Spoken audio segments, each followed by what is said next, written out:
everyone. Tim Conti here with Faith Mission in Canada, and I'm very delighted to have Dr. Rick Reed with us on here for just a short interview. And I appreciate, Rick, you taking the time to come on. Happy to do so, Tim. Nice to be with you.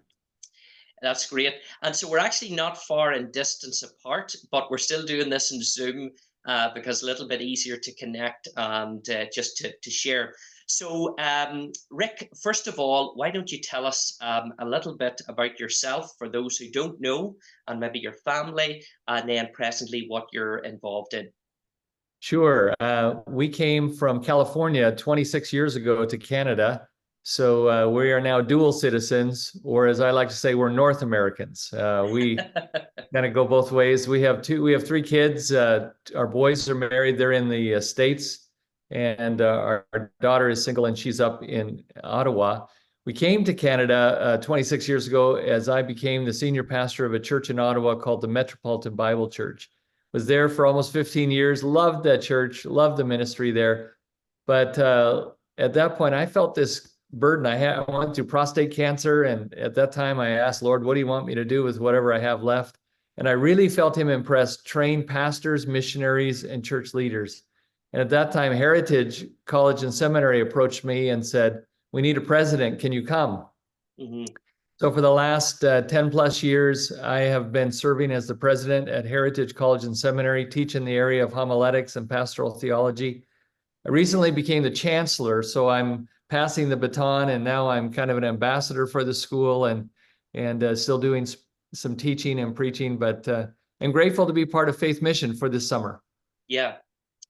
Oh, that's wonderful, Rick, and we're delighted you can. I know we've tried a few times with scheduling and things and COVID thrown in the mix, right? But we've been glad that this is happening, and delighted that you can be part of our Thirsting for God. Most of you know that we do a pre-conference, a luncheon and a seminar specifically for those in leadership, so pastors and their spouses, maybe missionaries, elders, those involved in Christian ministry. And so Rick's going to be sharing at that.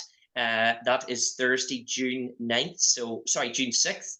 And that's coming up very soon. And so, first of all, before you say what you're going to share, is why do you feel, Rick, that times like this, even in busy ministry schedules, why times like this are really important for people in ministry to come together?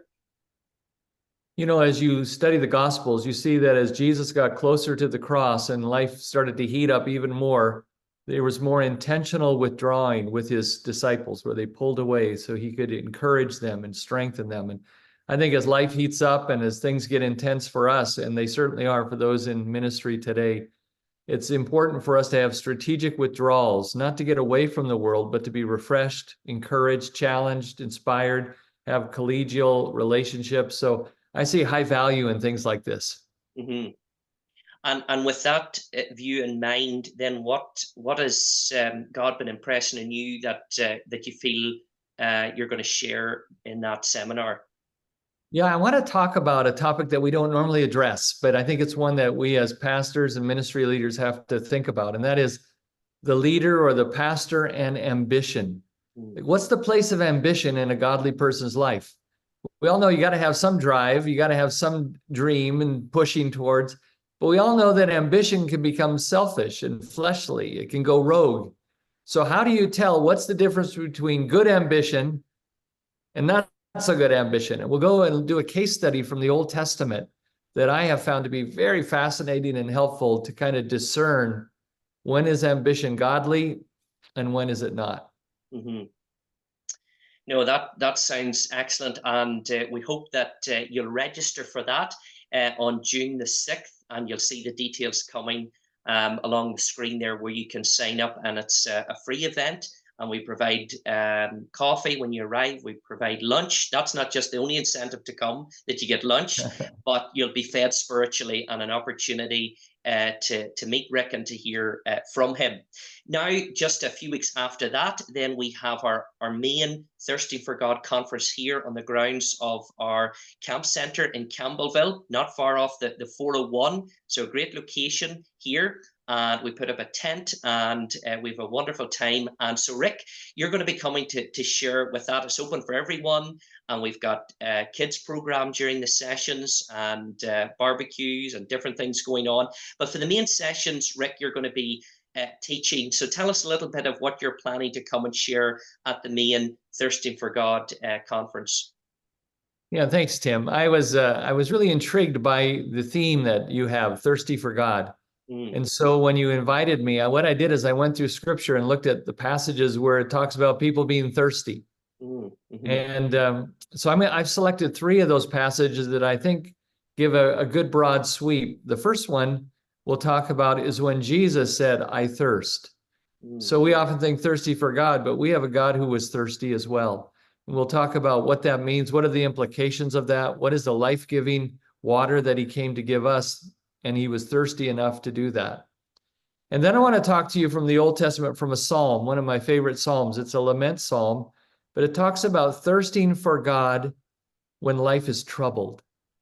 It's Psalm 42, where David says, "As the deer pants for the water, so my heart thirsts for you." But if you read the context of that, he's not at a retreat center.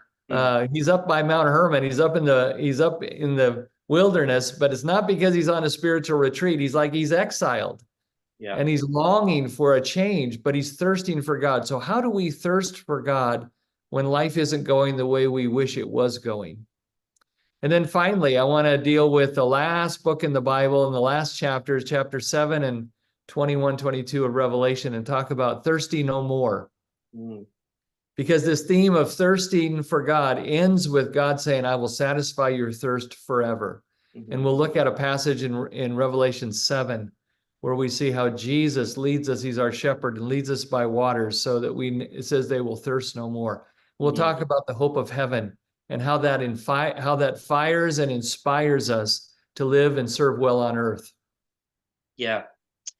That is amazing, and we're so excited to dive into that, Rick, and to have you, unpack that, and with God's help, see what He's going to do in all of our lives through this time. So, thank you so much, Rick, for just taking the time to share a little bit. And we hope for those that are listening, this has, sorry to use a pun, whet your appetite, as it were, for the conference. So, if you're in the category ministry leader, pastor, June the 6th, come and join us for that. And then the main conference, June 21st to 23rd, you'll see all the details on our website.